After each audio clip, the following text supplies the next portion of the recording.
अस्सलाम वालेकुम व्यूअर्स, मैं हूं आपका होस्ट अब्दुर्रहमान और आज डिस्कस करेंगे अफगानिस्तान के रास्ते पाकिस्तान में होने वाली स्मगलिंग और अफगान ट्रांजिट ट्रेड के नाम पर पाकिस्तान को होने वाला $3 अरब सालाना का नुकसान, जिसको खत्म करने के लिए चंद इकदाम का आगाज कर दिया गया है। अफगानिस्तान चूंकि एक लैंड लॉक कंट्री है, तो वो अपनी बहुत सारी चीजें इंपोर्ट करने के लिए पाकिस्तान ईरान के ऊपर डिपेंडेंट है और इंटरनेशनल लॉज के मुताबिक इसे इस मुतालिक मदद करना हम पर फर्ज भी है। लेकिन बदकिस्मती से अफगान ताजरों की बड़ी तादाद पाकिस्तानी ताजरों के साथ मिलकर अफगानिस्तान के नाम पर ड्यूटी फ्री चीजें मंगवाते हैं और फिर उन चीजों को पाकिस्तान में बेच देते हैं। उससे हमारी लोकल इंडस्ट्री बुरे तरीके से हर्ट हो रही है। $3 अरब की अशिया पाकिस्तान में इंपोर्ट होनी थी और हमें 180 अरब रुपए का रेवेन्यू हासिल होना था, वो नहीं होता। इस मुतालिक जो चीजें बड़ी मिकदार में अफगानिस्तान इंपोर्ट करता है, हालांकि अफगानिस्तान में उनकी खपत नहीं है। मिसाल के तौर पर चाय जितनी पाकिस्तान में फी कस के हिसाब से पी जाती है, उससे कई गुना ज्यादा अफगानिस्तान इंपोर्ट करता है। हालांकि अफगानिस्तान में चाय पीने को उतना रवाज भी नहीं है और इसके अलावा अफगानिस्तान की आबादी भी कम है, तो वो चाय पाकिस्तान के नाम पे दुनिया भर से इंपोर्ट होती है और बहुत सारे टैक्सेस माफ होते हैं। फिर मिली भगत से यहां पर ट्रक्स को मैनिपुलेट किया जाता है, उनके अंदर से चीजें निकाल कर कुछ और भरी जाती हैं और उनको पाकिस्तान में बेचा जाता है। फिर चॉकलेट्स, कई किस्म की चॉकलेट जो है वो अफगानिस्तान मंगवाता है टैक्स फ्री और पाकिस्तान में भेज देता है, स्मगल करके पाकिस्तान में भिजवा दी जाती हैं। फिर जूतों की बहुत सारी अकसाम, फिर मशीनरी बहुत टाइप्स की जिसका कोई इस्तेमाल अफगानिस्तान में नहीं है, वो पाकिस्तान में आके बिकती है। होम अप्लायंसेस, घरों में इस्तेमाल होने वाली फ्रिज, टीवी वगैरह, अफगानिस्तान में तो इतनी डिमांड है ही नहीं, तो वो इंपोर्टेड फ्रिजें और टीवी जितने महंगे होते हैं वो कहाँ जाते हैं? वो मेरी आपकी मार्केट में बिकते हैं। उसके अलावा कंबल, फिर होम टेक्सटाइल्स, मसलन चादरें, बेडशीट्स, तकिए वगैरह। उसके बाद कपड़े, खुला कपड़ा भी और सिला हुआ भी, उसकी बड़ी तादाद आप तो जानते ही होंगे। हमारे हर बड़े शहर के अंदर एक ऐसी मार्केट जरूर है जहां पर स्मगलिंग के कपड़े बिकते हैं। इवन लंडा बाजार के अंदर आने वाले कपड़ों की एक बड़ी तादाद जो है स्मगलिंग के जरिए आई होती है, जो कि अनस्टिच कपड़े होते हैं, अनसिले। उसके बाद टायर्स, ट्यूब्स वगैरह, कन्फेक्शनरी। अब टायर्स जो है पाकिस्तान की 50% स्मगलिंग के जरिए जरूरियात पूरी करते हैं।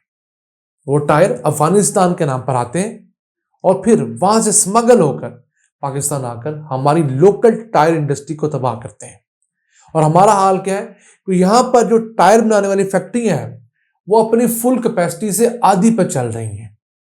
यानी एक तो वहां पर जिन लोगों को रोजगार मिलना था वो नहीं मिल रहा, एक शिफ्ट उनकी चलती ही नहीं है। दूसरा, यहां पर टायर बनने से जो यहां पर टैक्स कलेक्ट होना था वो टैक्स कलेक्ट नहीं होता।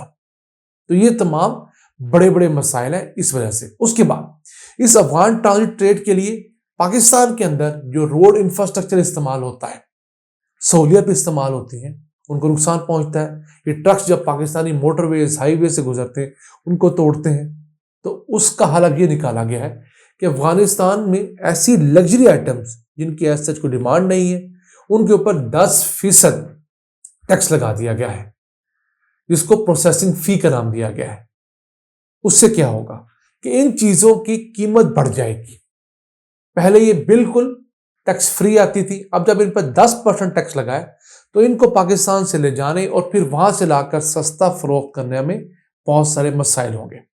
अब पाकिस्तानी ताजर तो अपनी बनाई हुई अशिया के ऊपर 16, 17, 18% तक टैक्स देता है, जबकि वहां से आने वाली चीज 0% पे थी। तो अब जब 10% चीजों पे टैक्स लग गया है तो ये चीजें 10% महंगी होंगी। फिर वहां से जब ट्रांसपोर्टेशन की कॉस्ट बढ़ेगी तो इनको वैसे लाकर बेचना वायबल नहीं रहेगा।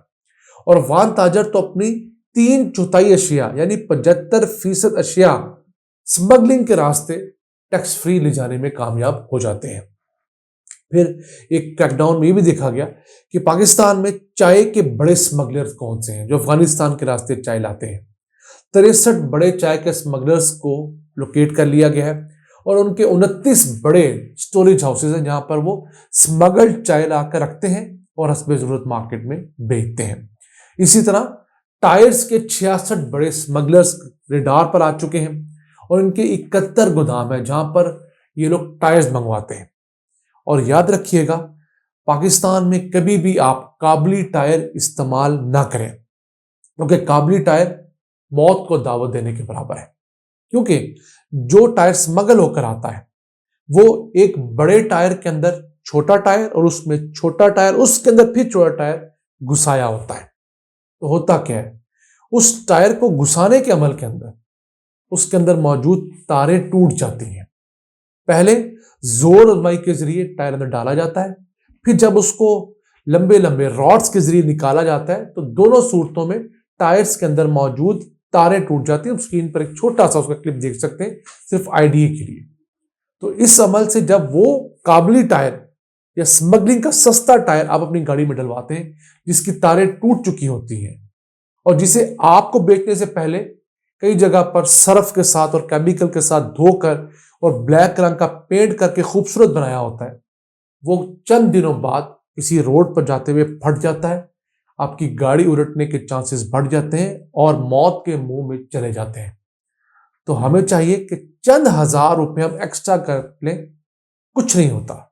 अगर हम लाखों या मिलियंस की गाड़ी खरीद सकते हैं तो 5-7 हजार रुपया एक्स्ट्रा खर्च करके हम टायर क्यों नहीं खरीद सकते।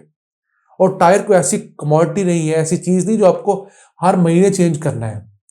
आप अगर रेगुलर यूजर भी हैं अपनी गाड़ी के तो आपको 1.5-2 साल बाद टायर इस्तेमाल करने की जरूरत पेश आती है। तो 1.5-2 साल बाद आप फ्री टायर के पीछे 4-5 हजार रुपया बचाकर कौन सा प्लाजा बना लेंगे, कौन सी बड़ी जायदाद या महल तामीर कर लेंगे। तो हम लोगों को चाहिए कि अगर हमने जिंदगी में आगे बढ़ना है तो स्मगलिंग की अशिया को स्नब करना चाहिए। दुकान पर जाएं, ऐसी चॉकलेट जो ईरान से आई हुई है उसे मत खरीदें, ऐसा दूध जो ईरान से आया हुआ है मत खरीदें, क्योंकि वो दूध, वो चॉकलेट, वो केक मेरे आपके किसी पाकिस्तानी को बेरोजगार करने का सबब बना है। अगर वही चॉकलेट, वही केक, वही दूध पाकिस्तानी फैक्ट्री में बनता तो हमारे पाकिस्तानी भाई को रोजगार मिलता। यहां पर टैक्स कलेक्ट होते और उसी टैक्स से कल को हमारे अस्पताल बनते, हमारी रोड्स बनती, हमारे स्कूल्स बनते। लेकिन हमने स्मगलिंग के जरिए ईरान से चीजें मंगवाई सस्ती, अफगानिस्तान से मंगवाई सस्ती, अपने तो 5, 10, 50 रुपए बचा लिए, लेकिन अपने भाइयों को, मजदूरों को बेरोजगार किया, हुकूमत के टैक्स को नुकसान पहुंचाया और अपने ही फ्यूचर पर टांग मारी। जिस टैक्स के जरिए हमारी आने वाली नस्लों के लिए डैम्स बनने थे, मोटरवेज बननी थी, वो रास्ता हमने बंद कर दिया। अब खुद बताइए, क्या ये हमारे लिए घाटे का सौदा नहीं है? मैं समझता हूं एक चीज और भी होनी चाहिए, हर ऐसा दुकानदार जिसकी दुकान से कोई स्मगल्ड आइटम बरामद हो, उसकी दुकान कम से कम 1 साल के लिए सील कर देनी चाहिए। कानून साजी होनी चाहिए, बड़ी बड़ी मार्केट्स, बड़े बड़े गोदामों में ये चीज लिख कर लगा देनी चाहिए कि स्मगलिंग आइटम वाली चीज उस दुकान को बंद करने के सबब बनेगी। अब यकीन कीजिए, इस मुल्क से स्मगलिंग के नासूर को 90% तक खत्म किया जा सकता है, क्योंकि दुकानदार को 100% पता होता है कौन सी आइटम स्मगल्ड है और कौन सी जेन्युइन है। और स्मगल्ड आइटम चंद रुपए इजाफी मुनाफे के लालच को रखता है और हम लोग चंद रुपए की बचत की खातर वो स्मगलिंग का आइटम खरीद कर अपने मुल्क, अपने कौम के साथ गद्दारी करते हैं। आज के लिए इतना ही। अपने मेजबान अब्दुल रहमान को इजाजत दीजिए। अल्लाह ने के बाद।